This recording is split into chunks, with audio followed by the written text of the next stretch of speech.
Welcome to the show, Angus Hudson. You are a cinematographer with, well, some great feature films under your belt. You've done Knives Out 2. You did one of the Star Wars films, The Last Jedi.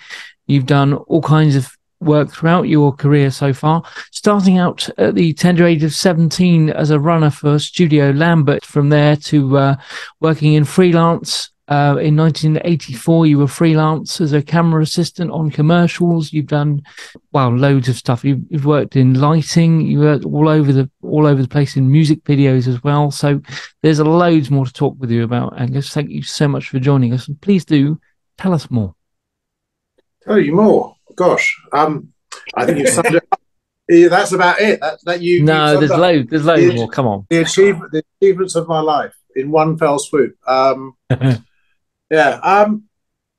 Well, what have I done? I've done all that, and I think because this is music for global change, I kind of, I sort of cut my teeth in the late '80s or in the mid '80s, doing lots of music videos, from sort of jazzing for Blue Jean with Bowie and all the Duran Duran music videos of the time, the Wild Boys stuff. I mean, good mid '80s crazy music videos when budgets were going mad, and 19 years old, 20 years old.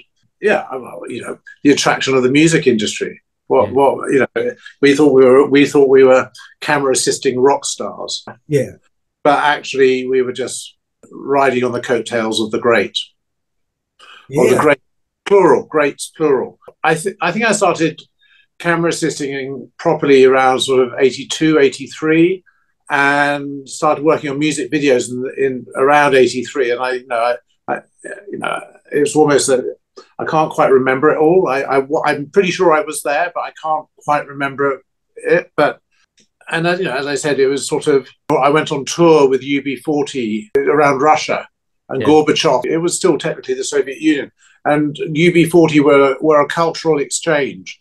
The Soviet Union got UB40, and Britain got the Bolshoi Ballet. So it wasn't quite a like for like. But we went on tour with them, and we were filming concerts with Russian soldiers standing in the aisle, stopping people dancing. I mean, it was sort of bar fights with the Finnish ice hockey team in St. Petersburg.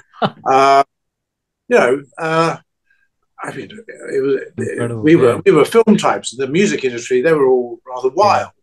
Yeah, that's fantastic. Music global change. Soviet Union, 1980, 1985. Yeah. But and then anyway, so I did lots of music, and then started drifting into. I did also a lot of TV commercials at the time, and then drifted into doing working as a camera assistant on feature films, and did films like The Fifth Element and The Jackal, the reinterpretation of the rather good film The Jackal, and to do the 90s version of The Jackal with Richard Gere and Sidney Poitier, who was amazing, and Bruce Willis playing The Jackal. And then just carried on Rob Roy up in Scotland, and ended up, I suppose, in the 97, deciding it was time for a change, and jumped up from camera assisting to being the cinematographer. And as a cinematographer, you kind of, the head of department, you're in charge of looking after the image, and you do the lighting and the camera work, and you work with the director to help achieve their vision and get their vision on screen.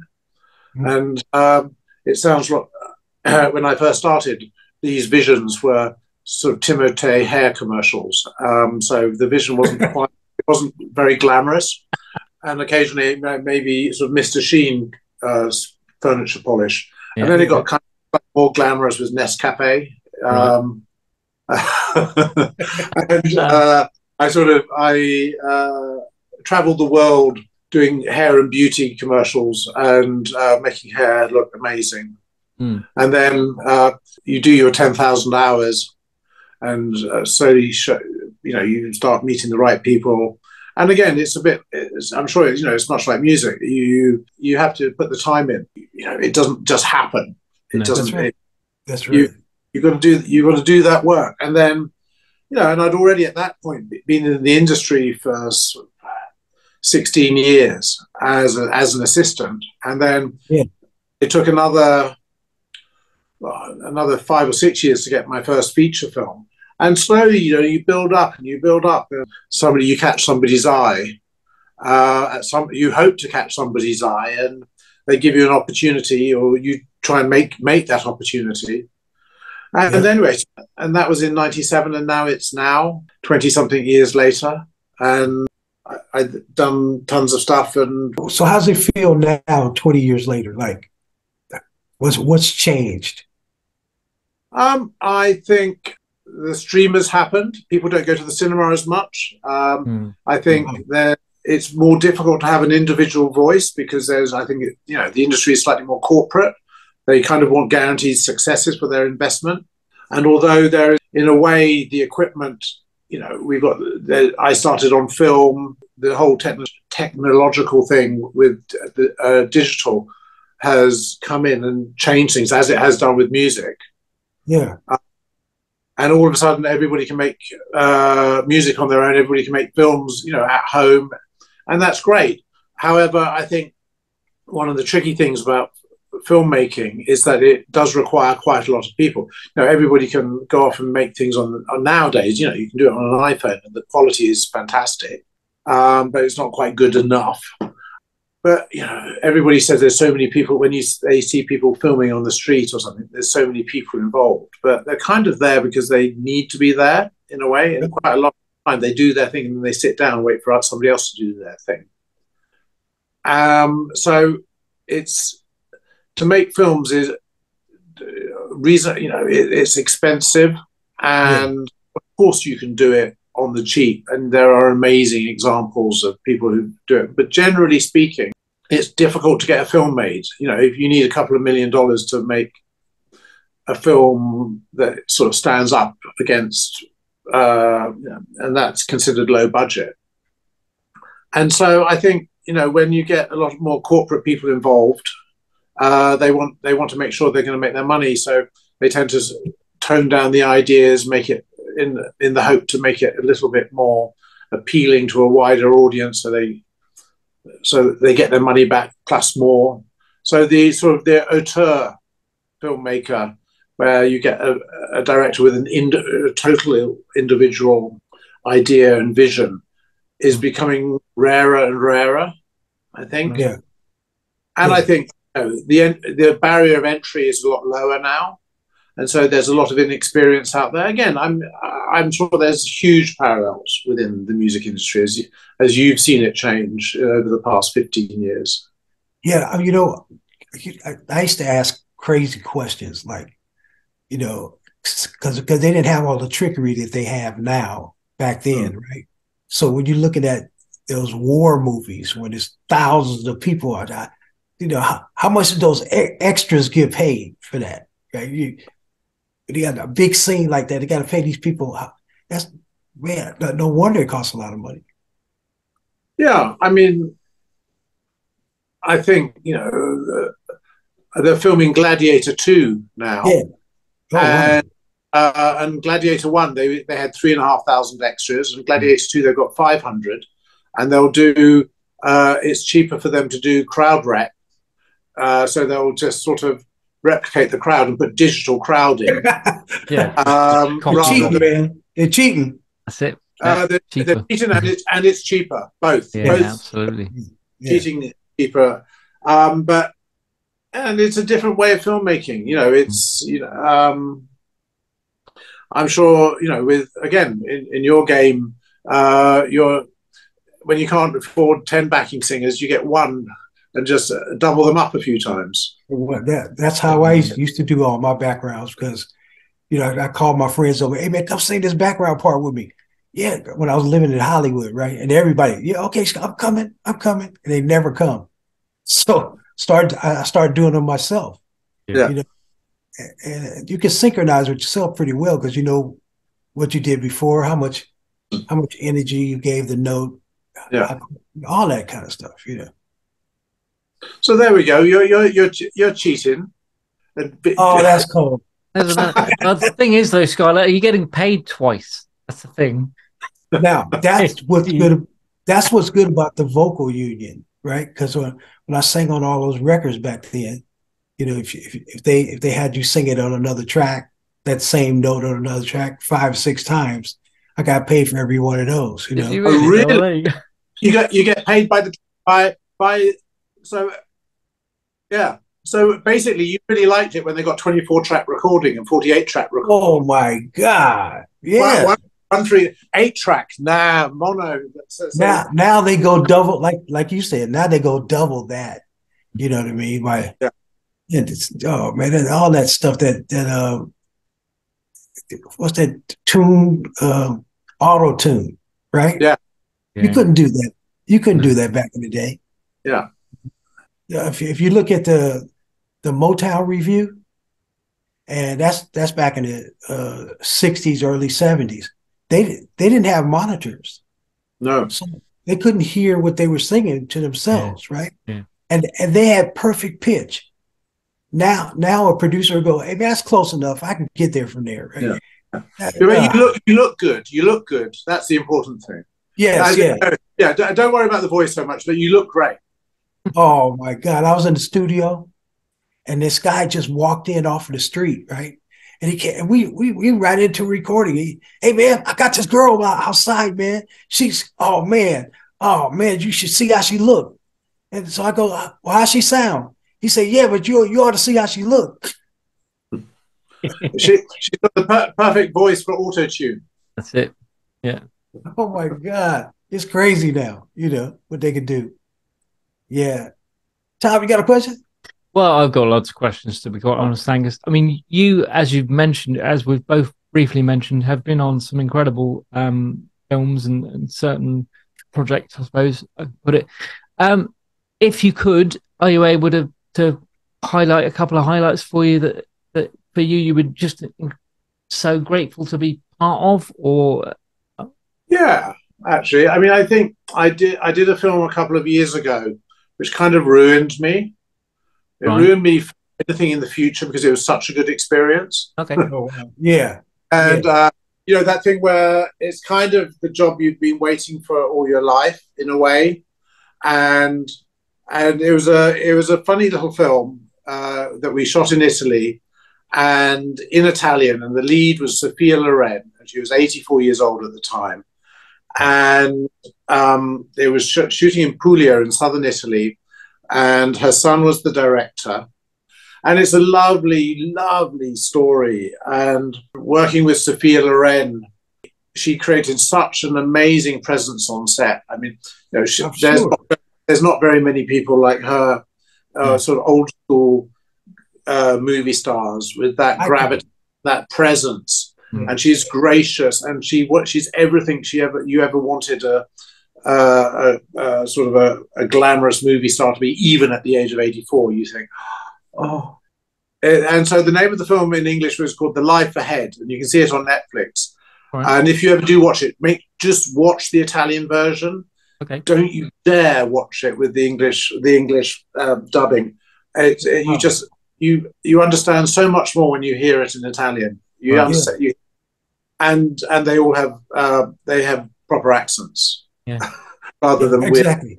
Weird. But what was so special about it is I had the most amazing Italian crew. Everybody felt just so privileged to be working with Sophia, and it was quite a low budget film, and everybody was prepared to work for slightly less. There was such a good vibe. Also, we were working very reasonable hours. We were starting at 8 in the morning, having an hour for lunch, and finishing at 6. We could walk to our locations from our hotel. The food was amazing. I smuggled about 8 kilos of burrata back in my waist. The wine was good. The crudo, the pasta. I mean, it was just a culinary. It was the most delicious food. Beautiful. Yeah. I mean, the crew were amazing. The people were wonderful, and the money was okay, and. It ended up being a really, really lovely, quiet sleeper of a film, which I'm so proud of. And as I said, totally ruined me coming back to England and working on anything else ever again. I've just spoiled. And that's why it ruined me, because there's nothing will ever live up to that experience. So I might as well just retire now. Wow. Love it.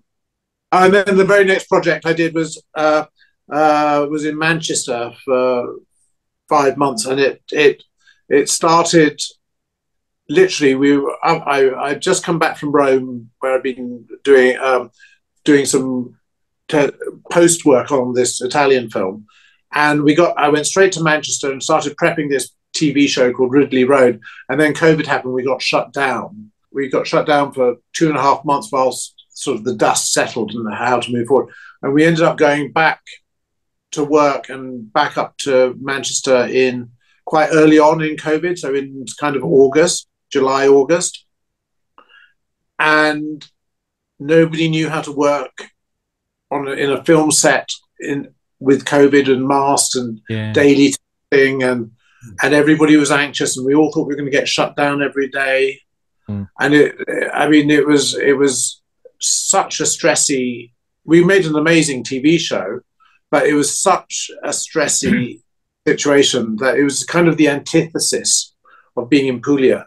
I had to get sort of Deliveroo every day to my room because the whole of Manchester was closed. In the evening. So I smuggled about 6 kilos of pizza dough back on my waist. Domino's pizza dough, not even good. I mean, that's quite true. It was. I did cook for myself occasionally, and you're sitting in your miserable student accommodation like thing. It was just the absolute antithesis. And I spent 5 months in Manchester during lockdown and didn't go to a bar once, and didn't. Man, that's punishment. That's absolutely punishment. Yeah, exactly. An amazing city, but not then. Look, let me ask you. So now, do you write? Are you a writer yourself? Write scripts? No, absolutely not. Wouldn't know where to start. Wow. I'm a visual storyteller. I tell stories with pictures, so I interpret scripts, and I have opinions, and so I tell stories with images. Give me a well-written script and some good actors, and I'll point the camera at them and make them look lovely, and choose the right lenses to tell the story and get the camera movement in there. And the director will tell them what to say and how to say it. Maybe not what to say, but how to say it, and look like they mean it. And now I just make people. I make things look pretty, like hair. The beautiful thing is, man, it's like you're a painter, Yeah, so like, visual art. Every for Rembrandt, as they used to tease. Exactly. Painting with light and all that. Yeah. There's so many dodgy cliches. Now I love writing. I've done just a few. Write songs for films, right? Mm-hmm. And what I like to do is just take the title, whatever the title is, and I make a song out of that. Yeah. You know what I mean? And get a little bit of the script of what it's about. But it's fun to interpret, When you look back at the footage of the day you filmed, they're called the rushes or the dailies, and there's nothing as painful as watching the dailies without sound. Wow. Literally, with the voices haven't been synced up yet, and you're just looking at the images, and all you see is every single mistake. The image hasn't been polished, it hasn't been edited. You're seeing these long takes. You're seeing the bump in the camera as you're going, you hit a stone or something, and then sort of the editor might assemble a few days' scenes into a rough kind of storyline using all the shots. And in your opinion, they've used all the wrong shots and all the wrong, because you intend it to be like that, and you forget that other people are involved in the creative process. I wouldn't have done it like that. Well, you're not the editor, so get back into your box and just film the bloody thing. And we provide, and our roles as cinematographer is to provide options in the edit room. So how you tell the story. Do you want to, as our conversation gets continues, do we get tighter for each take? Do we end up on the mouth? Do we end up in the eyes? Do we want to see the intensity? Do we want it's creating the emotions within the viewer, or creating an emotional response within the viewer by choosing lens sizes. So am I really, am I already close up here? What does this? I'm looking at myself. That's why I'm looking down. Or do we just do a mouth shot like this? And this is what does the framing tell you about the how does it make the viewer feel? And then you make mistakes, and you're watching this. And I always like to, I know when I've given the sound department a really hard time, or the music department a really hard time because I don't like something, I then feel guilty, and I kind of end up saying, well, and this is a totally made up fact, but I quite like it. 80% of what you see is through your ears. And it's the fact that good music, good sound design can hide a multitude of sins on the visuals, because the music supports the visuals so much. And when the visuals don't quite serve the purpose, good music can just take an audience with it. And just imagine the Titanic without all that Titanic stuff happening, all that music. Yeah. It would just be two people standing at the head of a boat pointing. Yeah. No. I think they did a bit more than just sort of point, but you know what I mean.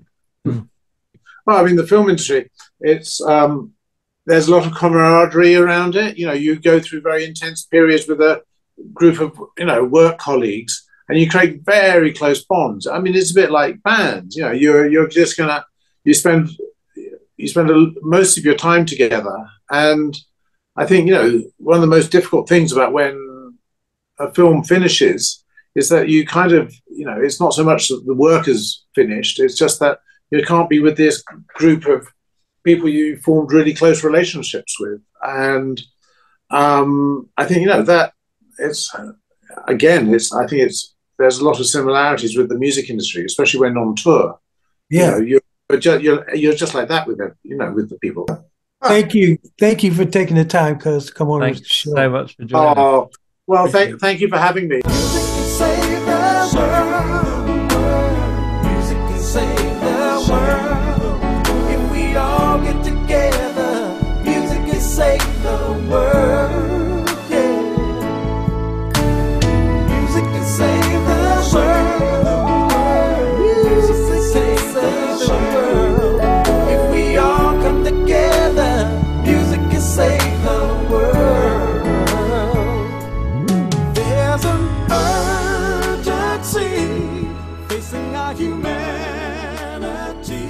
Thank you so much for watching. To stay up to date, please click subscribe and hit the bell. You can also join our group on Facebook and find us on LinkedIn and Instagram.